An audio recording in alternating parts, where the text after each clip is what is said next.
ईद के मद्देनजर प्रधानमंत्री नरेंद्र मोदी ने मुसलमानों को सौगाते मोदी दे दिया है। देखिए, सुनने में तो बड़ा अटपटा सा लग रहा होगा कि ये सौगाते मोदी, और वो भी उर्दू में, और वो भी भारतीय जनता पार्टी, और वो भी प्रधानमंत्री मोदी दे रहे हैं, वो भी ईद पे दे रहे हैं।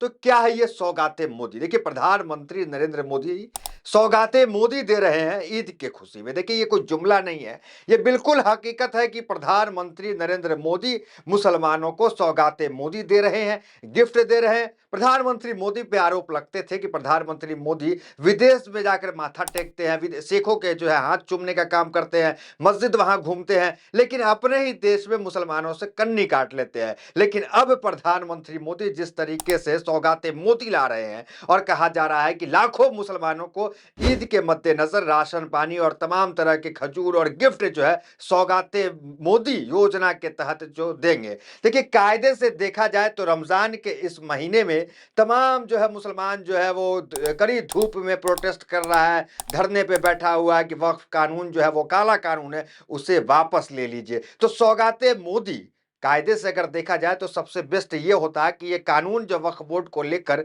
सरकार लाई है, अमेंडमेंट एक्ट जो 44 संशोधन वाला है, जिसको लेकर मुसलमान धरना प्रदर्शन कर रहा है। इस रोजे के समय में जो है वो धूप में जो है, कड़ी धूप में पटना में बैठा हुआ, जंतर मंतर में बैठा, और देश के कोने कोने में बैठने वाला है, विरोध प्रदर्शन करने वाला है। तो कायदे से तो इस बिल को वापस लेकर के जो है एक तोहफा मुसलमानों को देना चाहिए था, लेकिन प्रधानमंत्री मोदी ने सौगाते मोदी में जो है राशन पानी और तमाम चीजें, खजूर और सब कुछ जो है देने का काम किया। देखिए, पहले आते हैं वक्फ बोर्ड को लेकर के कि वक्फ बोर्ड जो है उसको लेकर पटना के गांधी मैदान में जो है धरना प्रदर्शन चल रहा है, और सूत्रों से खबर आई है कि लालू प्रसाद यादव, तेजस्वी यादव, तेज प्रताप और आधा दर्जन जो है वो आरजेडी के तमाम विधायक जो है वहां पहुंचने वाले हैं। अब तक ये खबर है, जब हम वीडियोस बना रहे हैं, अगर पहुंच गए होंगे तो फुटेज आपको लग जाएगी, आप देख लीजिएगा।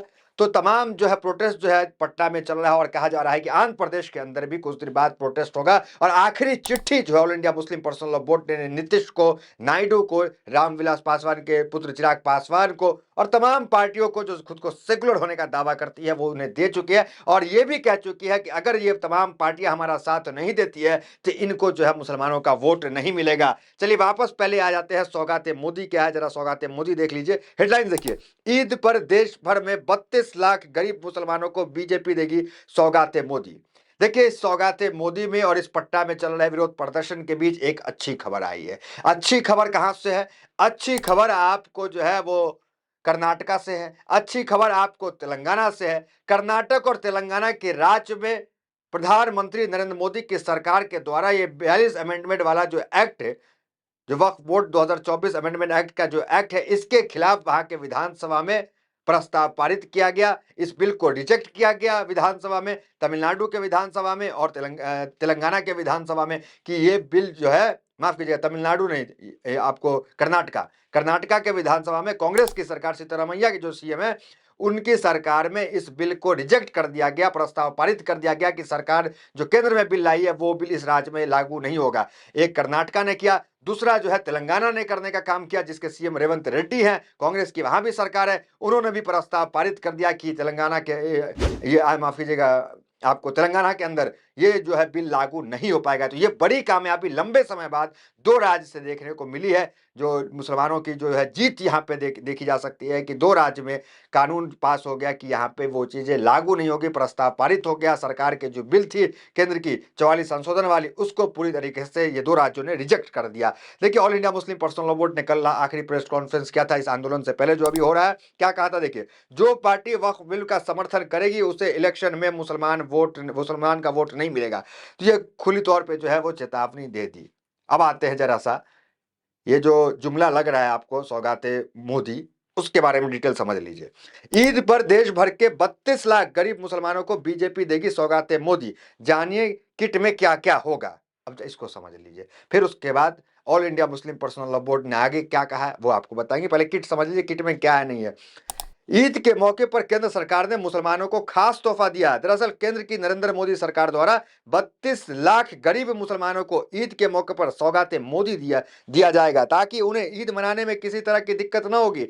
इस मामले पर भाजपा नेता नीरज कुमार ने कहा, चंद दलालों, चंद ठेकेदारों के गिरफ्तार से मुस्लिम समाज को भी अब बाहर आना है। भाजपा के 32,000 पदाधिकारी 32,000 मस्जिदों में संपर्क कर 32 लाख गरीब मुसलमानों को सौगातें मोदी देंगे। उन्होंने कहा है कि केंद्रीय मंत्री चिराग पासवान की चिंता कहीं न कहीं जायज़ है कि जिस तरह से नरेंद्र मोदी ने मुसलमानों के लिए ईद योजना, उस्ताद योजना अलग चलाया है, 3 तलाक जैसी कुप्रथा को समाप्त किया है, उस हिसाब से हमें उनका वोट नहीं मिलता। तो चिराग पासवान ने कहा जिस प्रकार से प्रधानमंत्री मोदी काम करते हैं मुसलमानों के लिए, उस प्रकार वोट नहीं मिलता है। अब क्या काम करते हैं आपको पता है। देखिए, वक्फ बोर्ड को लेकर 6 करोड़ मुसलमानों ने कहा कि हमको ये बिल पसंद नहीं है, इसे वापस ले लीजिए, लेकिन कोई सौगातें मोदी के तहत वक्फ बोर्ड का बिल जो है वो ला दिया गया। एक तरफ किट दे रहे हैं, एक तरफ जो है कड़ी धूप में जो है रोजेदार को जो है सड़क पे उतार दे रहे हैं। तो ये कैसा सौगातें मोदी है। All India Muslim personal law board ने क्या कहा है वो देख लीजिए। लोगों की निगाहें इस वक्त तो खैर नायडू और नीतीश पे टिकी है कि ये क्या करने वाले हैं। अब तक नीतीश कुमार, हालांकि all India Muslim personal law board ने मुख्यमंत्री को भी निमंत्रण दिया कि आप भी जो है हमारे साथ आइए, हमारा साथ दीजिए। आखिरी अल्टीमेटम जो है all India Muslim personal law board ने दे रखा है कि अगर जो भी इस वक्त हमारा साथ नहीं देगा, उन्हें कभी जो है मुसलमानों का वोट नहीं मिलेगा। और हमने देखा है कि आधा दर्जन से ज्यादा तंजीमें, जो मुस्लिम तंजीमें हैं, वो नीतीश कुमार के अफ्तार को बाइकआउट करने का काम हुआ। चाहे बिहार में प्रभाव डालने वाला इमारत शरिया हो, जमीयत उलमाए हिंद हो, ये तमाम बड़े बड़े संगठन जो है वो नीतीश कुमार को पूरी तरीके से बाइकआउट कर दिए। अब नीतीश कुमार जो दावा करते हैं कि हमने मुसलमानों का काम किया, मुसलमानों पे खासकर पासवानदा समाज के मुसलमान नीतीश कुमार को वोट देने का काम करते हैं, लेकिन अब जो है नीतीश कुमार की राजनीतिक स्थिति दाव जो है वो भी खराब होने का काम हो रहा है, क्योंकि जो पासवानदा समाज उनको करीब मानते थे, आज वो भी सड़कों पर उतरे हुए हैं।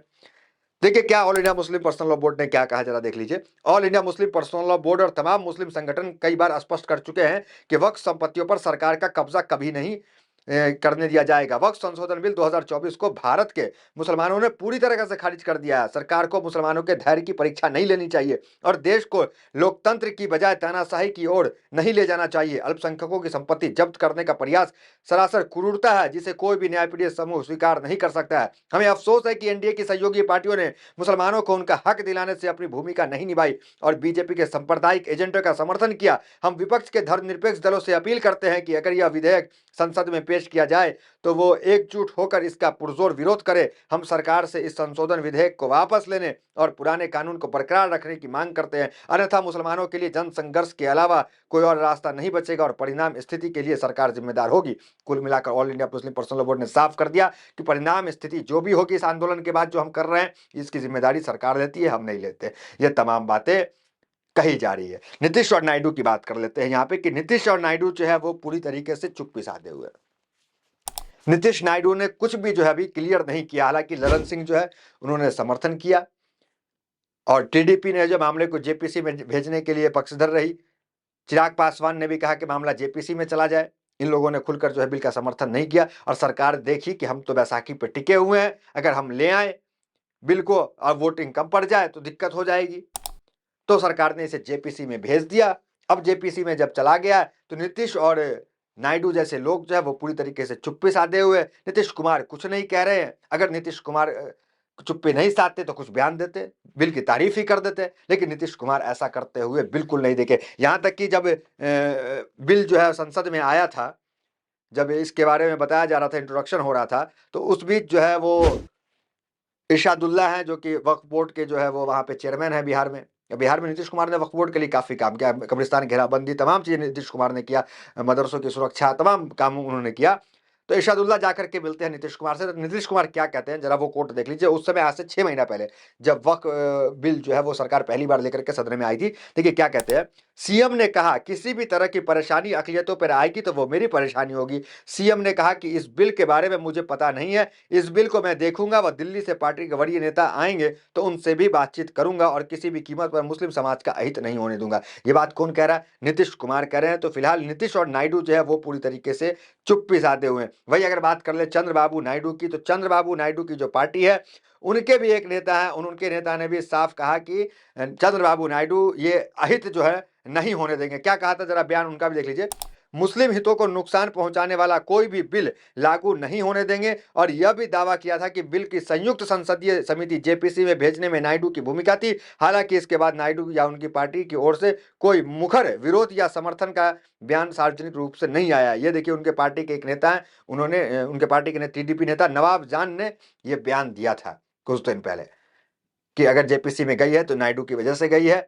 और नायडू जो है अहित नहीं होने देंगे। ये बात नायडू ने भी कहा, नीतीश ने क्या कहा अरशदुल्ला से मिल करके वो भी हमने आपको बता दिया। तो कुल मिलाकर इन लोगों ने अभी इस तरह का कोई भी चीज जो है क्लियर नहीं किया है कि ये कहाँ खड़े हैं, क्या इनका स्टैंड है, क्योंकि आप जानते हैं नीतीश और नायडू वो चेहरे हैं जो खुद को सेकुलर बनाए रखना चाहते हैं।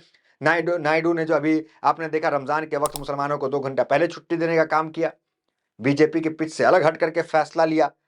तेलंगाना के अंदर आपने देखा कि तेलंगाना में सरकार जो है मुसलमानों के 2 घंटे पहले छुट्टी दी ताकि वो रोजा अफ्तार में घर पे कर सके, तो उस फैसले का बीजेपी ने विरोध किया। ठीक उसी फैसले को जो है आंध्र प्रदेश में चंद्रबाबू नायडू ने लागू किया कि हम भी जो है जो सरकारी कर्मचारी है, आउटसोर्सिंग कर्मचारी है, उनको 2 घंटे पहले छोड़ देंगे। इसका बीजेपी ने जो है तेलंगाना में विरोध किया। यहाँ हालांकि बीजेपी विरोध नहीं कर सकती थी। अब देखना दिलचस्प हुआ कि नीतीश नायडू को लास्ट अल्टीमेटम सब कुछ दे दिया गया, वो क्या कुछ करते हैं। तो फिलहाल खबर में इतना ही, मिलते हैं वीडियोस में हमारे साथ। बहुत बहुत धन्यवाद।